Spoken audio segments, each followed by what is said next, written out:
Haryana eight 9 PM news channel में आप सबका स्वागत है। आइए आपको कराते हैं खबरों। मटिंडू गांव में एक परिवार के लोगों ने दूसरे परिवार के घर में घुसकर हमला कर दिया। सुनीता ने बताया कि शाम करीब 8 बजे वह अपने परिवार के साथ घर में थी, तभी पड़ोसी नरेश, नीरज, मोनिका, पूजा और उनका रिश्तेदार दीपक कुछ अन्य लोगों के साथ लाठी, डंडे और तेज धार हथियार लेकर घर में घुस गए। उन्होंने परिवार के सदस्यों पर हमला कर दिया।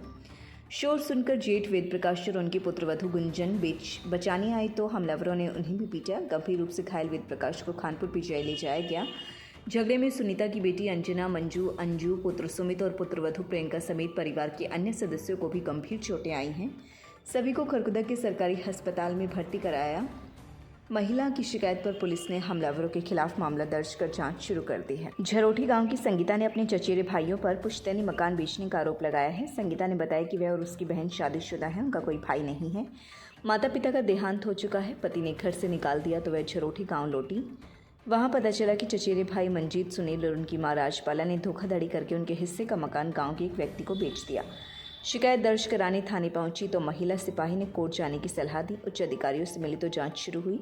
मिल्कियत के सबूत देने के बावजूद थाने के चक्कर काटने पड़े। अब पुलिस ने महिला की शिकायत पर मामला दर्ज कर जांच शुरू कर दी है। बरूना गांव के ब्रजेश हत्याकांड में क्राइम यूनिट वेस्ट ने 8वें आरोपी शान मोहम्मद को गिरफ्तार किया है। आरोपी गाजियाबाद का रहने वाला है।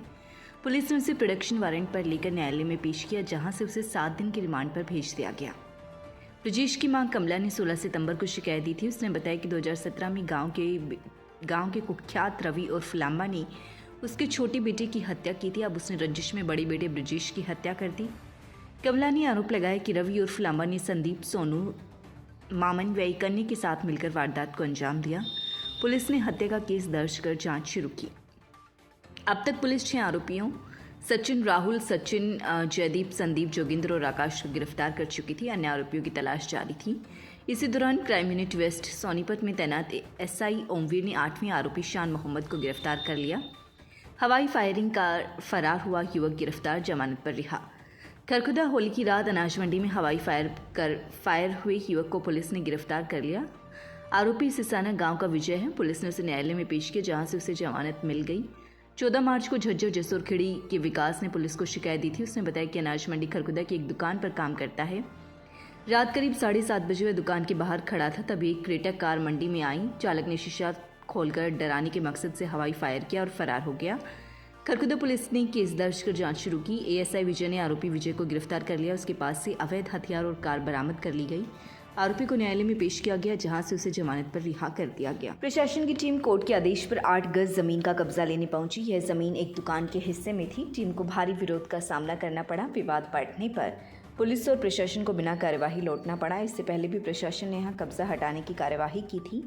उस दौरान कुछ दुकानदारों और मकान मालिकों से समझौता हो गया था, लेकिन कुछ लोगों ने समझौता नहीं किया। उनकी ज़मीन पर कब्जा कर लिया गया और स्टोलर हाउस भी तोड़ा गया। यह नगरपालिका के कब्जे में था। नगरपालिका ने इसे बनाने में लाखों रुपए खर्च किए थे, लेकिन प्रशासन ने इसे भी तोड़ दिया था। अब मंगलवार को प्रशासन फिर से 8 गज जमीन पर कब्जा लेने पहुंचे। दुकान मालिक सुरेंद्र और उसके परिवार ने विरोध किया। उन्होंने बताया कि उनका कब्जा 60 साल पुराना है। उन्होंने प्रशासन से कहा कि निशानदेही में गड़बड़ी है। उनके खिलाफ कोई नोटिस या आदेश नहीं है। आदेश में किसी और का नाम लिखा है, लेकिन कब्जा उनकी दुकान पर लिया जा रहा है। परिवार ने प्रशासन से पहले सही तरीके से पैमाइश कराने की मांग की। उन्होंने कहा कि अगर कोर्ट के आदेश में उनकी ज़मीन आती है तो वे मानने को तैयार है, लेकिन अभी तक नगरपालिका के साथ ही उनका मामला चल रहा है। दुकान में लगा बिजली मीटर भी 30 साल पुराना है। जब पुलिस ने समझाने की कोशिश की तो महिलाएं पुलिस पर भड़क गई। उन्होंने आरोप लगाया कि कुछ दिन पहले उन पर हमला हुआ था। शिकायत करने पर पुलिस ने कोई मदद नहीं की, उल्टा उन्हें ही दोषी ठहराकर राजीनामा करवा दिया गया। अब अचानक भारी पुलिस बल के साथ प्रशासन पहुंचा है, जबकि ना कोई आदेश है ना नोटिस। एडिशनल SHO ने समझाने की कोशिश की, लेकिन जब लोग नहीं माने तो पुलिस ने कुछ समय देकर टीम को वापस बुला लिया। प्रशासन को बिना कार्यवाही लौटना पड़ा। पुलिस ने कानून व्यवस्था बिगाड़ने की आशंका को देखते हुए कदम पीछे खींच लिए। पीड़ित परिवार का कहना है कि उन पर जबरन कब्जा लेने की कोशिश हो रही है। अगर सही तरीके से पैमाइश हो तो उनकी ज़मीन वहाँ आती ही नहीं। ये बताओ सर, 3 साल बात सुनो सर, पहले तो सारी पुलिस आ गई। रात को मम्मी के ऊपर गाड़ी चढ़ाई थी, उसमें रट्टे पड़े हाल सगरा, तब कोई पुलिस नहीं आई, तब तो हमारी रिपोर्ट तक नहीं लिखी। थाने में गए थे तब मारा जी इन्होंने चक्कू तक मार के गया ये मोनू ये प्रदीप ये बिट्टू।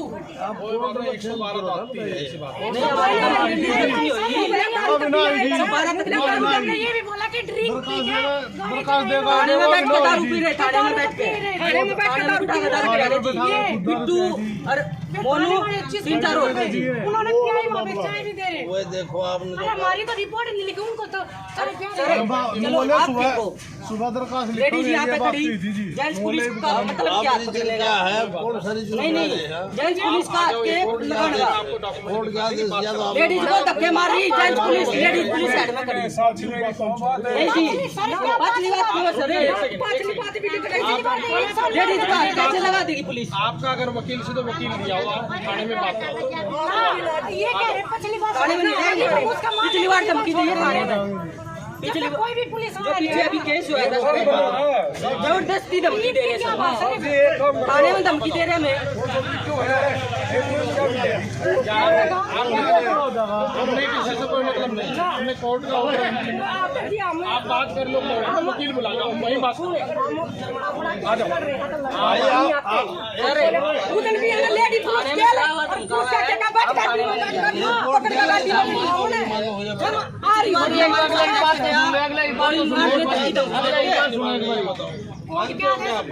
मानते सब, लेकिन जब नहीं मानने नोटिस भी हमारे नाम नहीं आ रहा। जब उसने गोली मारने तक की धमकी दी थी तब पुलिस वाले कहाँ चले गए थे? इनकी लेडीज के कपड़े फाड़ गए, क्या जो हम बात करें वो तो मान रहे हो आप। तब मम्मी के ऊपर गाड़ी चढ़ा दी, पैर तोड़ दिया और तो लिफ्ट चिमट गया वो।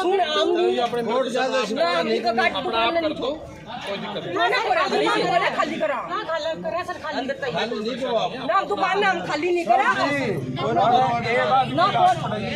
हमारी दुकान इतने साल तक केस चल रहा, बार बार पुलिस वाले आवे धमकी दे रहे, मारे पीटी करे, दुकान खाली करवा।